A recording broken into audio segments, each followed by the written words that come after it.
And literally my song is being played while CeeLo Green is talking about troubles with his love life. Something I never, ever thought I would say.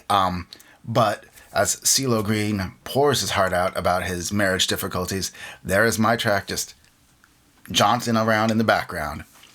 That's the magic of music licensing, I guess. Today I want to share a little bit about my BMI royalty statement from the third quarter of 2020.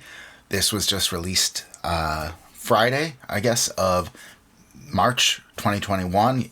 There's a huge lag, obviously, and that's just the way backend royalties work. But all in all, there were some interesting things that I'd like to share with you. It's been a few quarters since I've gotten any back-end royalties. So, A, it was nice to get some.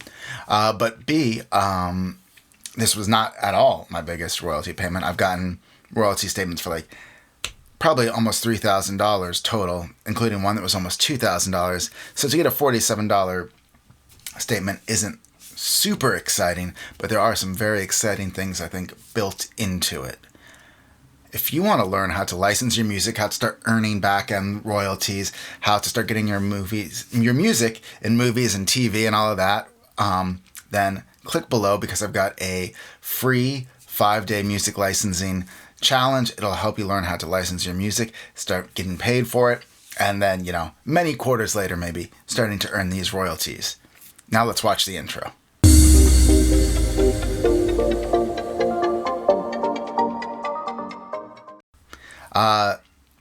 I made $47 from royalties this last quarter, and I think was broken up really interesting.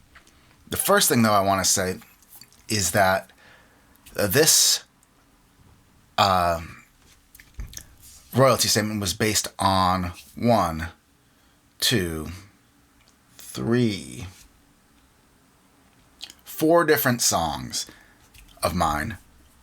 Most of the money was earned by one song that was used for commercial radio, and that song earned me about $45.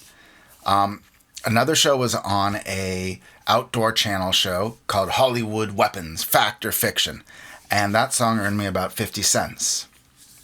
Then, from being on TV, and then the remaining, 50 cents was basically earned from Amazon On Demand, and that was both that previous song I mentioned that was on the outdoor channel, Hollywood Weapons, and then apparently one of my tracks was used in a few episodes of Marriage Boot Camp Reality Stars. And when I went to look at what that was, it's pretty wacky. This was the hip-hop edition, and literally my song is being played while CeeLo Green is talking about troubles with his love life. Something I never, ever thought I would say. But as CeeLo Green pours his heart out about his marriage difficulties, there is my track just jaunting around in the background. That's the magic of music licensing, I guess. I never thought my music career would quite be mentioned in conjunction with CeeLo, but pretty cool. And then another one of my tracks is on this documentary on Netflix called Forbidden Games, the Justin Fasciano story. And that was played quite a bit, and that earns me a couple dollars. That's been on for a while, and that earns me a dollar here, a dollar there, a couple dollars a quarter.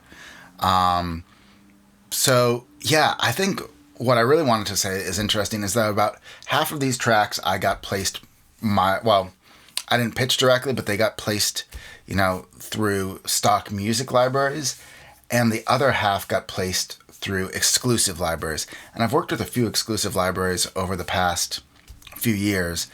The tracks that I saw here, I think I probably submitted them and they got accepted into libraries in 2017. So it's nice to know that those libraries are working for me, but what I want to say is this is not a get-rich thing.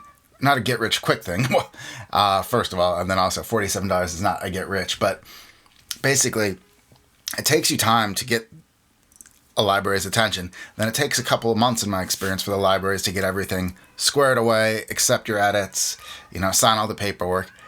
Then it takes them many months to get a song pitched to a TV show, and then it takes the TV show many months to, finish their production, broadcast it. Then it takes many more months for that to be reported to BMI, and then it takes many more months for BMI to pay you. So the long and short of it is this is a long road. It's really cool to see, though, that some of these libraries that I've worked with are starting to place my tracks. And it's exciting because this means that I'm going to go back to those libraries and pitch them more, because now I know. I've been sort of skeptical, especially of one of the libraries. I kind of hadn't thought they were doing much with my music. So to see that the song got placed, and that not only that it got placed, but that it was my highest earner of the time period, that feels good.